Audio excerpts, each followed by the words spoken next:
Assalamualaikum warahmatullahi wabarakatuh. Kembali lagi dengan saya Rizky Aditya dengan nomor NPM 25520023. Di sini saya akan mengerjakan tugas pertemuan 9 bagian 1 CAT-CAM dengan dosen pengampu mata kuliah Bapak Asroni STMT. Seputar tentang pertemuan 9 bagian 1 ini membahas tentang Bill of Material. Bill of Material itu apa? Kalau dalam bahasa Indonesianya itu kebutuhan atau kebutuhan material ya, Bill of Material ya. Jadi material-material yang dibutuhkan untuk membuat sebuah assembly atau item atau komponen yang rumit lah. Ya analoginya tuh apa ya, mirip apa ya, bill of material ini tuh ya resepnya sebuah assembly lah. Jadi komposisinya lah. Jadi dia tuh merupakan database dari seluruh komponen perakitan assembly tersebut. Kalau dianalogikan pakai benda di dunia nyata tuh ya, kalau kita masak sesuatu itu kan kayak misalnya nasi goreng itu kan ya harus ada komponen-komponen tambahannya ya. Kayak misalnya cabe, garam, kecap, dan lain-lain. Nah, sama aja kalau kita mau bikin sebuah benda atau komponen atau assembly, itu ya harus pakai komponen-komponen tambahan dong. Kayak misalnya motor itu kan harus ada bannya, harus ada rantainya. Nah, seperti itu. Jadi bill of material itu ya resepnya atau database komposisi atau komponen perakitan apa aja sih yang digunain untuk membuat assembly ini. Dan di sini kita langsung aja klik open ya. Terus mas file yang namanya front fork assembly.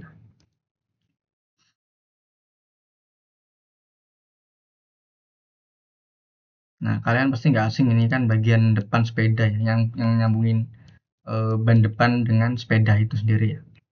Nah, di sini kita bisa masuk ke klik tab manage ya. Nah, ini kan assembly environment.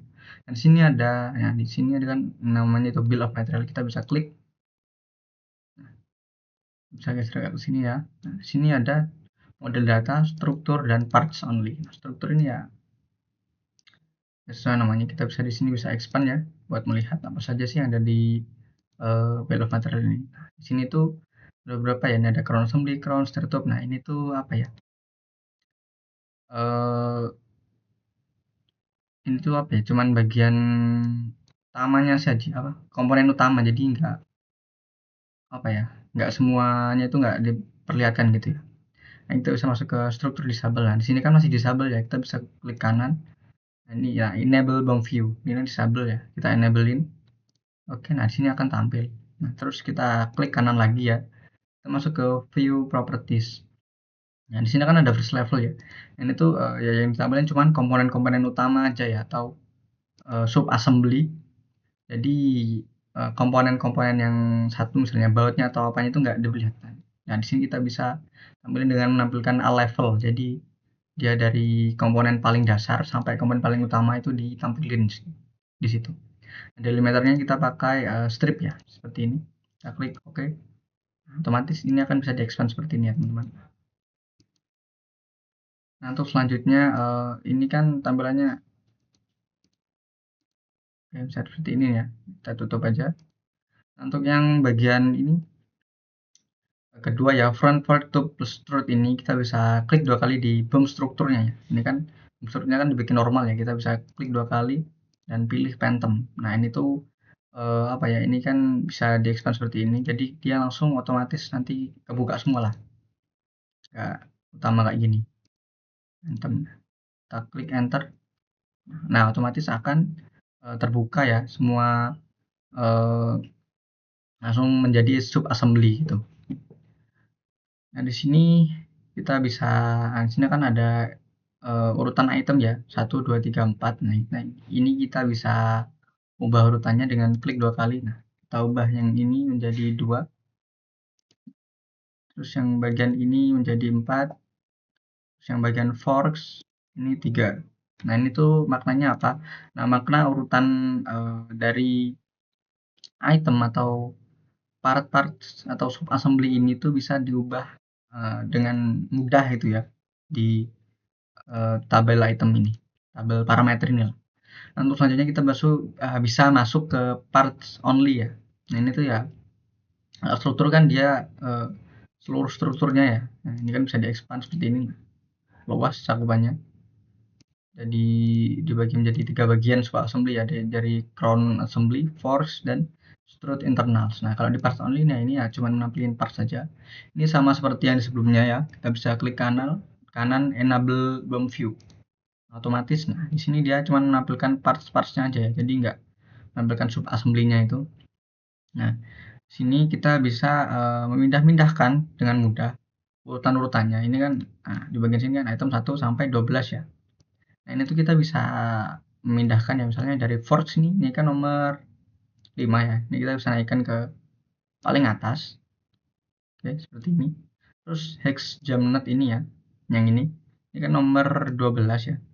Nah, ini kita bisa naikkan juga ke paling atas ya. Oke, nah jadi forge-nya jadi nomor 2. Tapi kan di bagian item ini kan parameter item uh, nomor pengurutannya itu masih belum berubah. Jadi kita bisa di tab atas ini ada yang namanya renumber items atau pengurutan item ya, atau ya pengurutannya diulangi kembali ya. Kita bisa klik. Nah, sini start value-nya kita nggak usah ubah, ini nggak usah diubah.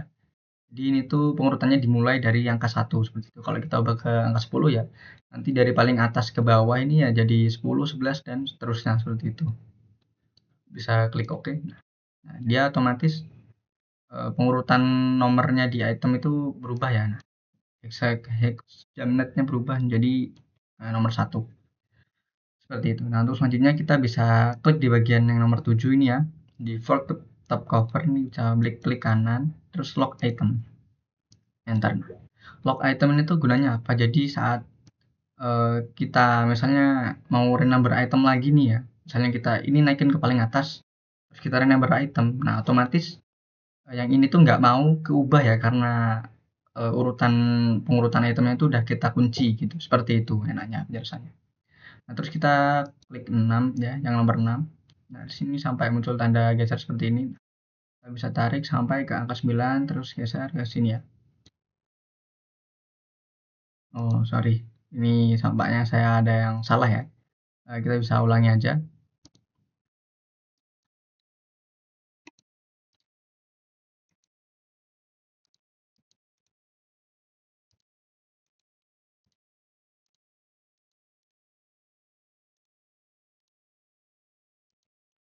Sorry ya, karena emang beberapa kali saya nyoba itu emang nggak bakal gini. Ya, jadi ulang lagi ya, teman-teman. 2.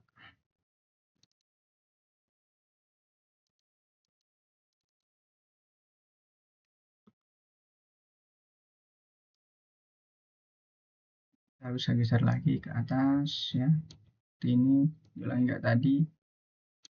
Terus renumber. Oke, terus lock item.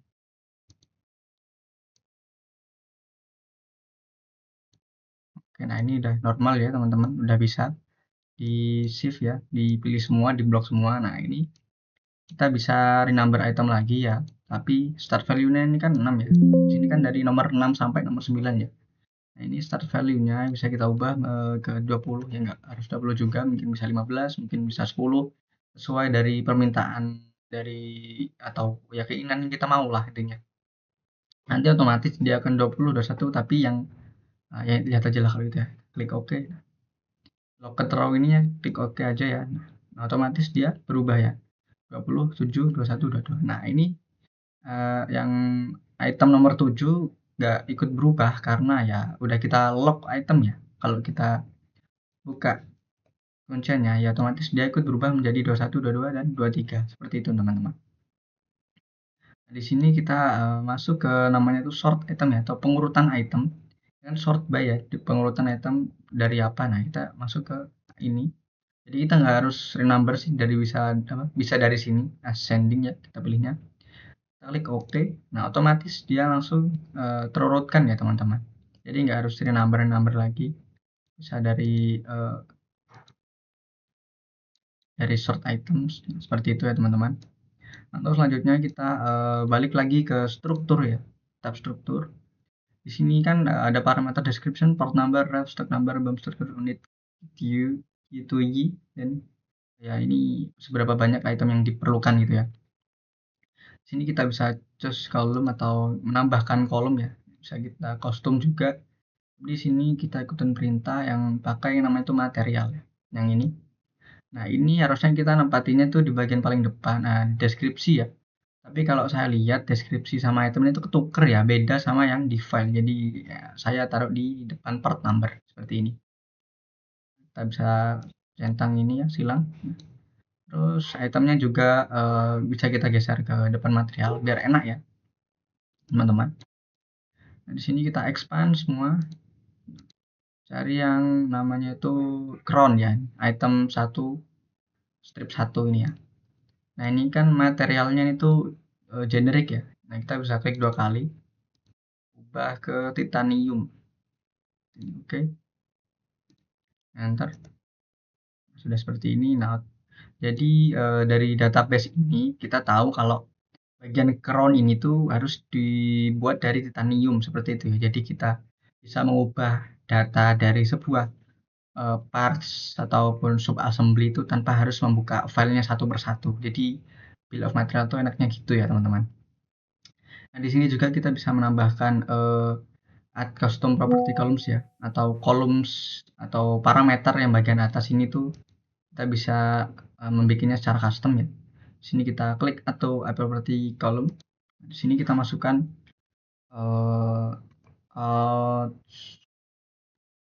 source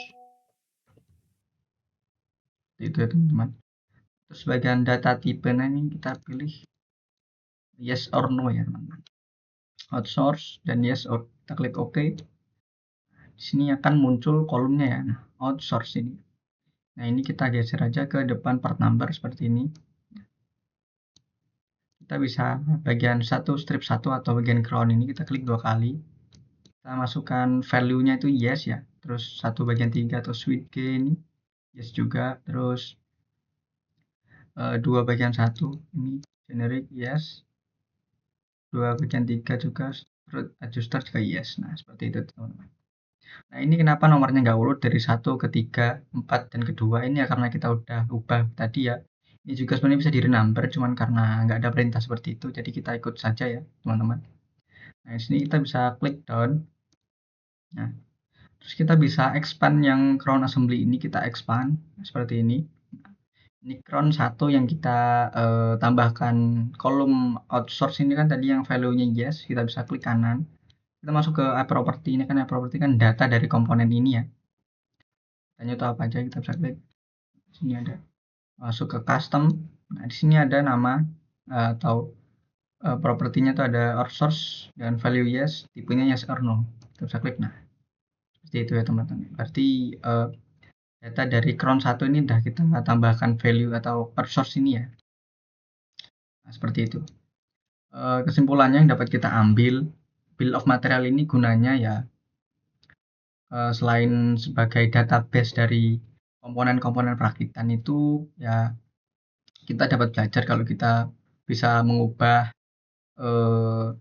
apa ya, material-material yang mau dipakai di komponen itu bisa kita ubah. Terus juga misalnya juga apa ya, kuantitas atau misalnya bautnya itu mau ada berapa, terus apa ya, model atau standarnya itu apa. Nah, seperti itu. Jadi bill of material itu kita bisa mengubah data dari sebuah parts maupun assembly ataupun sub assembly itu sendiri dengan apa ya, ya kita mengubah datanya gitulah sesuai dengan apa yang kita mau. Kalau misalnya kan bagian pipa yang ini kan misalnya kalau dari file partsnya ini tuh misalnya bahannya dari besi. Nah, terus dari konsumen atau mungkin dari keinginan kita sendiri itu tuh mau diubah dari baja ya, kita tinggal pakai bill of material tadi, masuk ke tinggal cari nama yang crown assembly ini atau tabung pipa ini tuh apa gitu ya, tinggal diubah nanti di bagian material seperti itu.